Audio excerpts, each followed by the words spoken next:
If you ever had to deal with rejection, do you know what to do? Like, how do you handle it?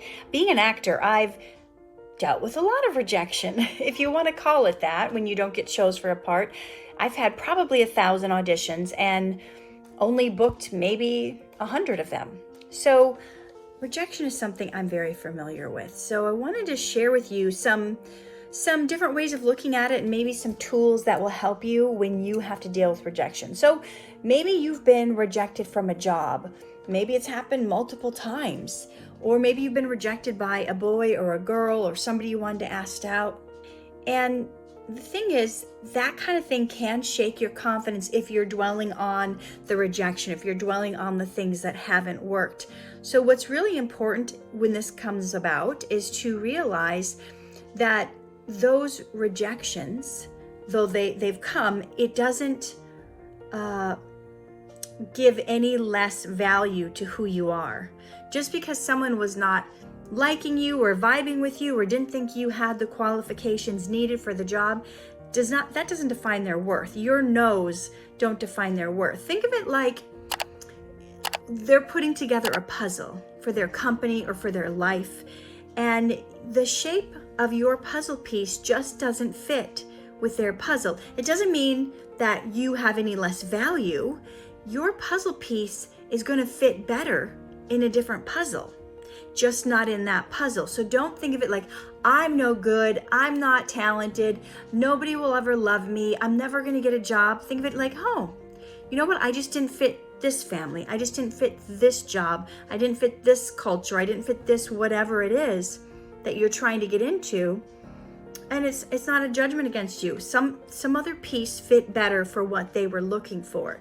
So it doesn't define your worth. And the cool thing is, in these moments where we feel like there's failure, if you look back in your life when you've had the toughest times or been through the rejection or the failures, a lot of times you're going to notice those are moments where you get the most growth.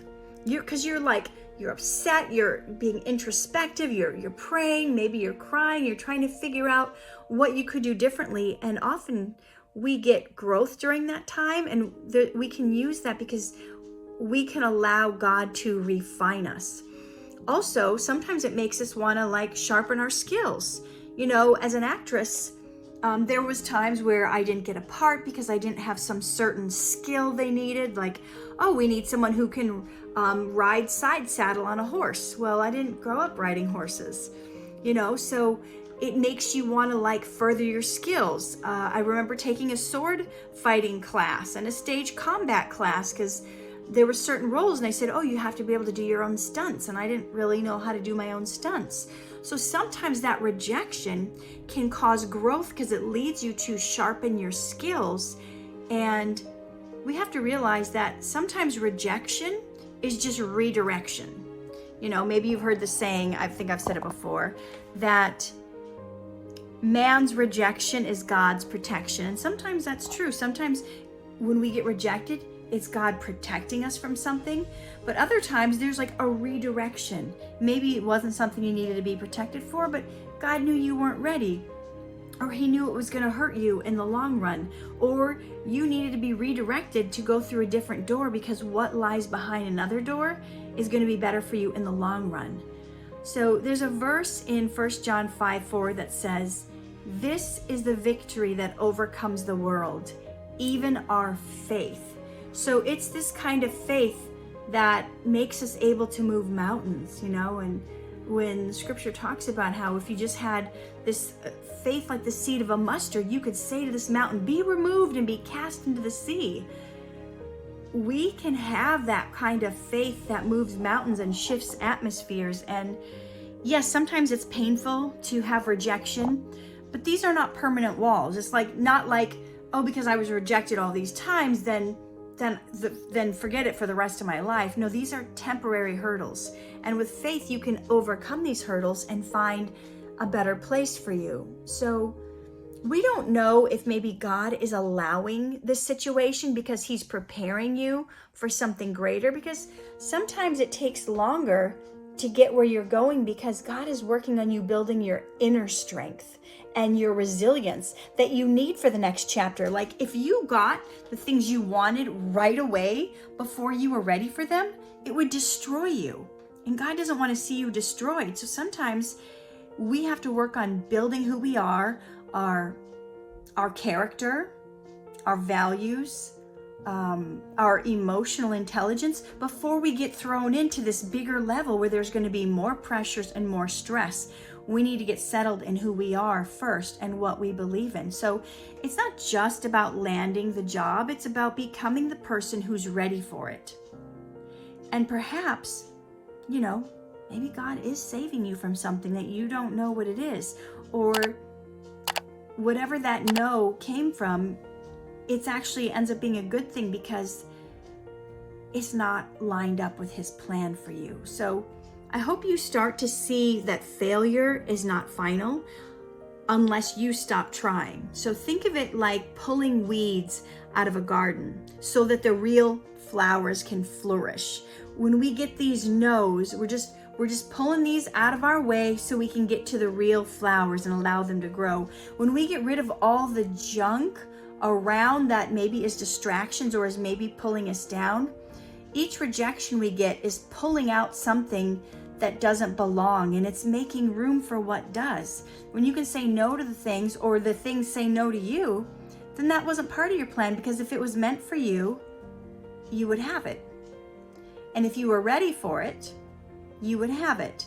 So we're going to make room for what does belong, and realize God does prune us. He wants us to pull the weeds. This happened to me last week. I prayed, God, please prune me. Please cut down all the branches in me that aren't bearing fruit.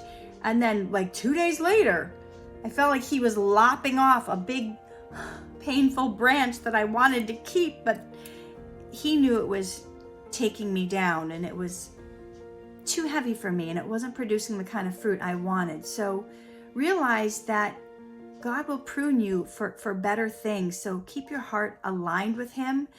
And if you let the no, people saying no to you, or the rejection or the failure paralyze you, then you're not going to be able to embrace the yes that's right around the corner. So the key here is, do not give up when you face rejection. Remember that your worth is rooted in something deeper than these temporary setbacks, and God sees you as worthy.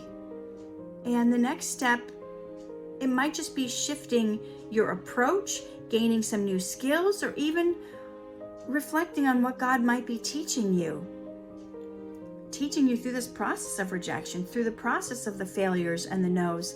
Maybe there's aspects of your preparation that God knows you need to be ready and prepared for this certain thing, but you haven't tapped into it yet. Maybe you're applying to be an assistant in a tax office, but you haven't mastered Excel spreadsheets yet. And that is something you need to master before you get thrown in and are having to do all these spreadsheets each day. I don't know what it is for you, but you can pray and ask God to reveal it for you.